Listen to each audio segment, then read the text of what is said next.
Bismillah, salatu salam à Rasulillah. Mesdames et messieurs, honorable assistance, j'ai été ravi quand j'ai reçu cette invitation pour assister avec vous à cette rencontre qui introduit ce concept pas très ancien, celui de l'éthique, qui, à mon sens, et qui m'a frappé le plus, était l'élément essentiel, peut-être, qui manque encore à tout ce qu'a porté le gouvernement à travers les différentes politiques qui tournent autour de l'entreprise. Peut-être que ces aspects liés à l'éthique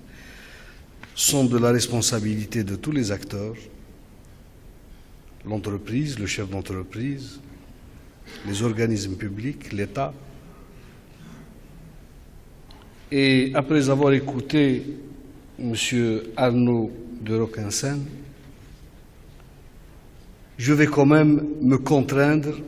à cette formalité de lire un discours. J'aurais préféré aborder le sujet d'une autre manière, mais il est de bon temps que le ministre fasse un discours, alors vous m'en excuserez.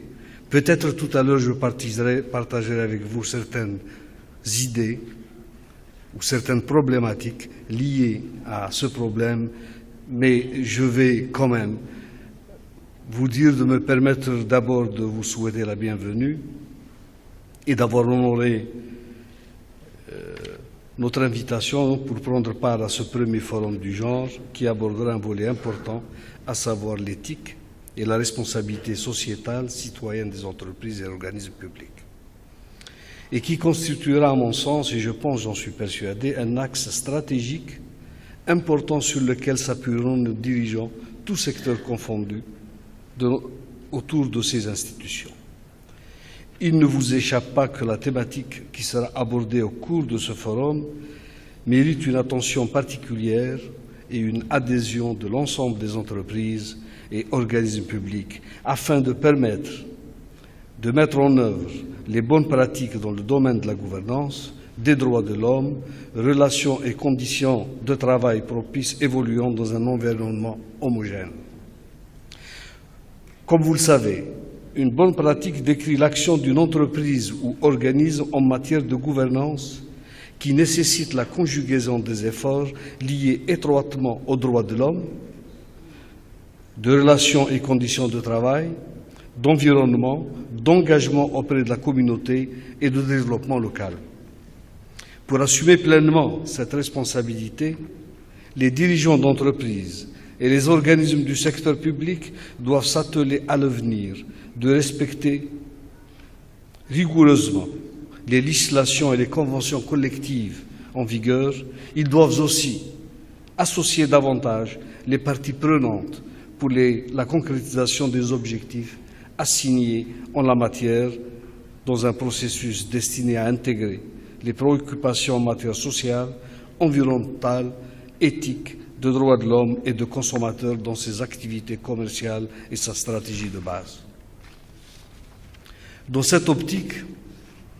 il est à souligner que l'éthique et responsabilité sociétale, citoyenne des entreprises et organismes publics doivent se développer dans notre pays pour être au diapason et aux normes internationales. Les réformes engagées par son Excellence, Monsieur le Président de la République, qui réserve une place importante à l'entreprise algérienne dans son nouveau programme, à travers un nouveau pacte pour le développement et le progrès qui fixe 5 objectifs majeurs, à savoir conforter la stabilité, enraciner une démocratie apaisée, valoriser de manière optimale le capital humain, bâtir une économie émergente dans le cadre d'une approche de développement durable, c'est contenu dans le plan d'action, et renforcer les liens de solidarité sociale. À cet effet, il est nécessaire d'élargir les progrès réalisés en matière de gouvernance dans ces volets politiques, économiques et d'entreprise qui ont contribué à approfondir le processus démocratique et surtout la relance économique. Il s'agira dans cette phase de renforcer les institutions de gouvernance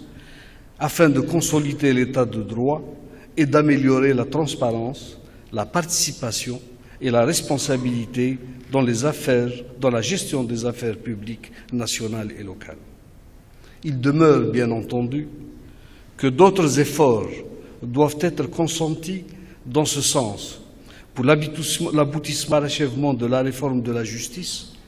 et sa dotation de moyens additionnels pour renforcer son indépendance dans l'application de la loi pour la protection des droits de l'homme et des libertés fondamentales et la sécurité des personnes, des biens et des activités économiques.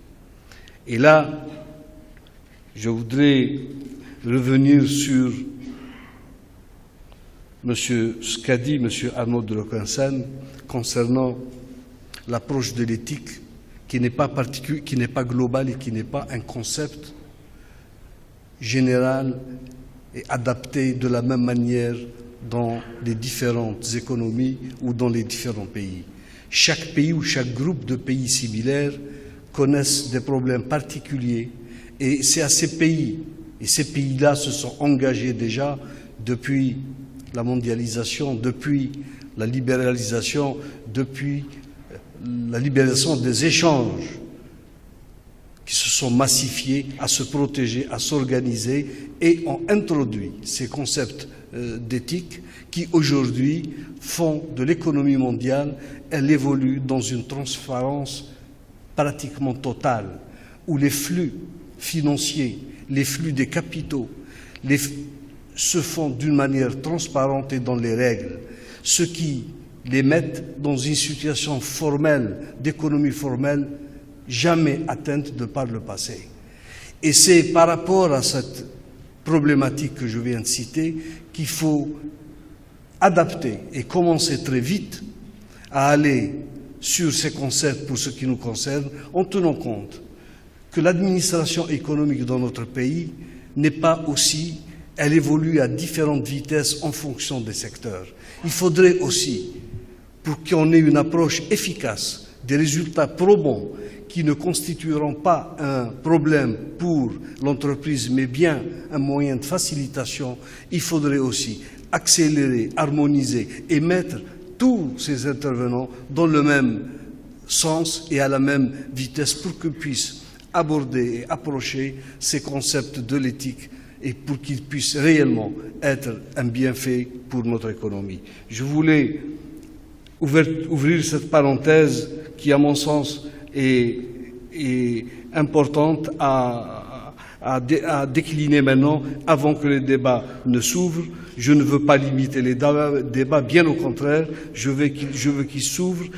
le plus loin possible pour que réellement nous réalisons les objectifs qui sont attendus pour atteindre le développement nécessaire pour notre pays. Donc, en guise de conclusion, je voudrais renouveler mes remerciements et félicitations aux organisateurs de cette journée